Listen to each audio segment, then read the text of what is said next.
Hi guys, it's Jacob from StringBuzz here, stringbuzzworld.org being a music journalism site, links are in the description down below, and we have a brand new song review for you today, and it's the latest track by DNCE featuring Nicki Minaj, and that's Kissing Strangers. So I'm going to refer to the original article as I usually do for these videos, so I hope you enjoy. Well, I was actually one of the few people who actually thought the critical reception to DNCE during their breakthrough last year was actually really misplaced. They made fun, catchy, bass-orientated pop-funk tracks, and people tried analysing them as if they were some prog group or something, and that didn't fit around for me at all. I just enjoyed their music. They were making fun songs which were a bit better than the usual you'd hear from charting pop pieces. However, I'm hoping that this track will sort of keep up to that form, because I put my shoe in my mouth otherwise. So should we see what I thought of it? Well, it was okay, and the bass in particular is really fun again on this track, but the song is really repetitive. We get a verse and a chorus, and then it repeats 3 times, and then bang, your song is complete. That's all you have. That's all she wrote. I thought Joe sounded fairly decent on this track. I thought the light-hearted nature of the track was prominent and well executed, and I enjoyed it, and I think the track expressed some fun ideas here and there. I didn't like Nicki's verse at all, where she used her Roman persona, as you couldn't really make out a single word she said, so that was pointless. It's just like she sounded to try like dancehall-esque on a track which is a funk track, and then she wanted to use her persona thingy as well, and it just came out like a rushed mess that was tagged on for the 3rd verse. She really added nothing into the track, and nothing which I found particularly pleasurable. Production-wise, the song is okay, but it is a little too clean in the chorus. The bass possesses a deep and wholesome tone without being completely edgeless, which I always enjoy, pushing that low ground forward as the track continues through different sections. I thought the EQ put on Joe's voice sounded pretty good during the verses, but nothing to write home about. It was your usual type of, I don't know, telephone-like EQ. The guitar was really limp though for me, and that's partially down to the musicality, admittedly,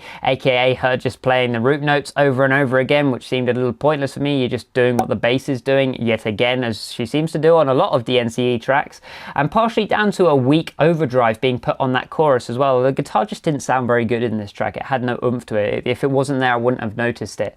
The drums teeter-totter between being organic in verses and then sounding straight up programmed during the choruses, and even after a couple listens now, I'm still unsure as to what they actually use throughout this song. So the production cycle is fine, but it's nothing special. When it comes to the musicality of this track, there are some good ideas in here. Like I said, I like the bass line, especially in the verses. I think Joe puts in a good vocal performance considering the notation that was actually played out before him melodically, and I like how the drums changed up the beat basically from verse to verse. They added some stuff, they took some stuff away. I enjoyed that approach. It was simple, but it was still fun.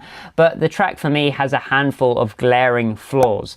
The first being that the chorus is instrumentally practically identical to Cake by the Ocean, their bigger hit from last year, just in a different key. Everything from the dynamics to the chordal structure is identical for me. The lack of variation from the first few bars is almost criminal for me as well, as the track just repeats over and over again to the point that it's just going nowhere. Also, as I've already mentioned, I genuinely think Nicki took away from this track by sounding way too over the top, undecipherable, and just plain uncontrolled.